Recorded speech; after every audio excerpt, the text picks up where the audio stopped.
Selamat mendengarkan novel Dewa Perang Kunlun Nathan Clark.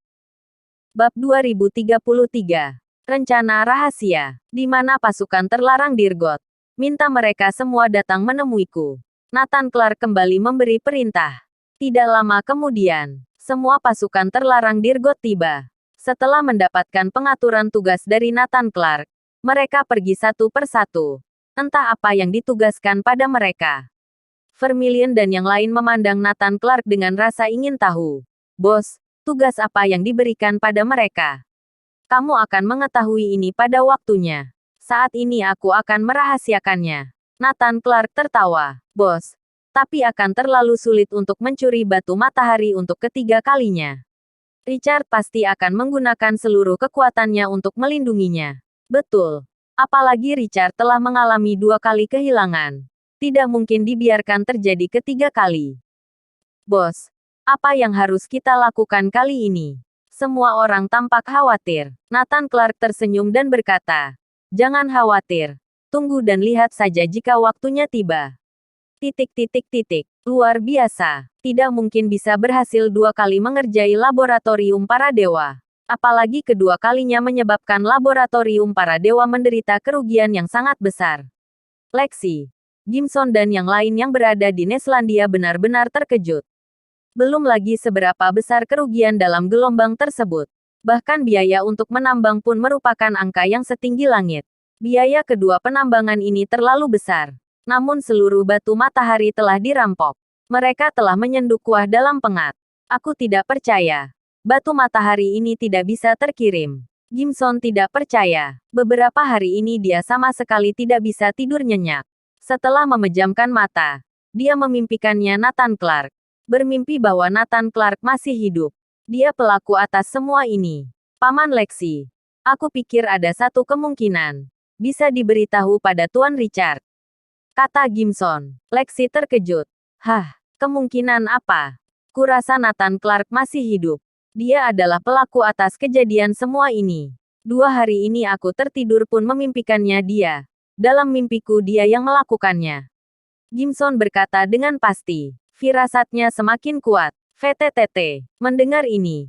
Jangankan Lexi. Bahkan 4 tuan muda itu hampir tertawa terbahak-bahak saat mendengarnya. Apa mungkin hal seperti itu terjadi? Lexi langsung marah. Gimson, kamu sudah gila. Kamu benar-benar takut akan Nathan Clark.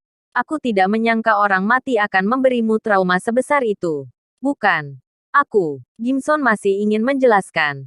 Tetapi disela oleh Lexi. Omong kosong. Siapa di dunia ini yang tidak tahu bahwa Nathan Clark sudah mati? Bahkan tubuhnya telah dileburkan. Kamu pun tahu akan hal itu. Bagaimana mungkin dia masih hidup? Aku, sontak. Gimson terdiam. Tapi firasatku sangat kuat. Aku merasa Nathan Clark masih hidup.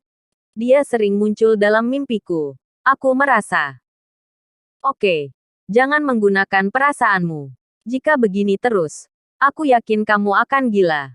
Jika kamu tidak ingin tinggal di sini, aku dapat mengirim orang untuk mengawalmu pulang. Lexi sangat marah. Itu tidak benar. Tapi aku merasa bisa dibicarakan dengan Tuan Richard. Lexi memelototi Gimson dengan galak. Cukup.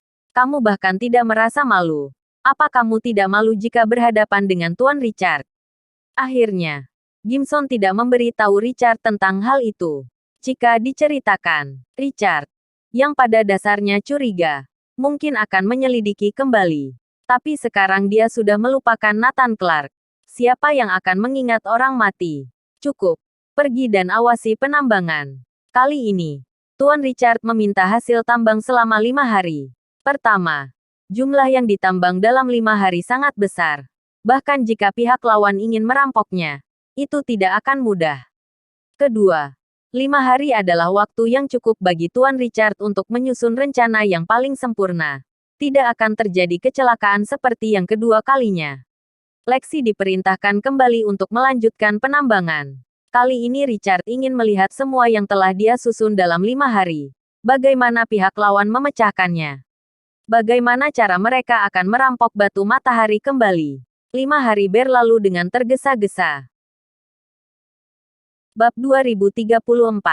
Dewa Iblis Megam ikut bergerak. 5 hari ini sungguh melelahkan semua orang di 6 area penghasil batu matahari.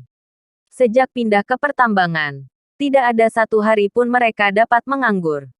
Pertama menambang selama 3 hari, lalu menambang 1 hari. Sekarang mereka akan menambang 5 hari. 9 hari tanpa henti bekerja dengan intensitas tinggi. Tubuh dari besi pun tidak akan kuat. Bahkan master yang melindungi area penambangan mulai tidak sanggup. Bukan hanya tubuh, tapi kemauan dan semangat sedikit demi sedikit runtuh. Ditambah lagi semua batu matahari yang ditambang dalam 2 gelombang pertama dirampok. Setiap orang berada di bawah tekanan mental yang sangat besar. Hampir tidak satu pun yang beristirahat. Bahkan tidur pun akan menjadi masalah. Lexi, Gimson dan yang lain tidak pernah memejamkan mata, terus mengawasi. Semua petugas di 6 area penghasil batu matahari utama sangat kelelahan. Beberapa bahkan pingsan dalam perjalanan ke tempat kerja. Muncul kondisi kelelahan yang ekstrim di semua area. Gimson menguap. Kenapa lelah sekali? Aku sudah tidak kuat lagi. Ya, entah kenapa. Aku merasa sangat lelah. Ada apa? 4 tuan muda juga merasakan kondisi yang sama. Ada yang tidak beres. Mengapa semua orang lesu? Tuan muda Weber menyadari ada yang tidak beres. Ada perasaan aneh yang tak terlukiskan. Sepertinya ada yang salah. Bagaimana bisa memiliki tenaga? Siapa yang tahan dengan pekerjaan dengan intensitas tinggi? Benar. Sudah 9 hari berturut-turut. Pantas saja aku mengantuk. Aku sudah tidak tahan lagi.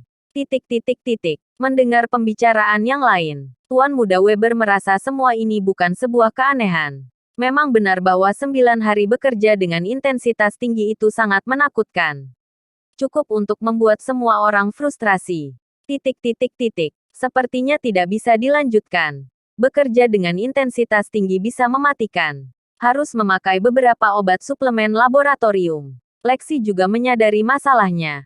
Harus menggunakan obat khusus untuk meningkatkan kekuatan fisik dan mental. Dia menguap terus-menerus sambil mengarahkan batu matahari untuk dimuat ke mobil.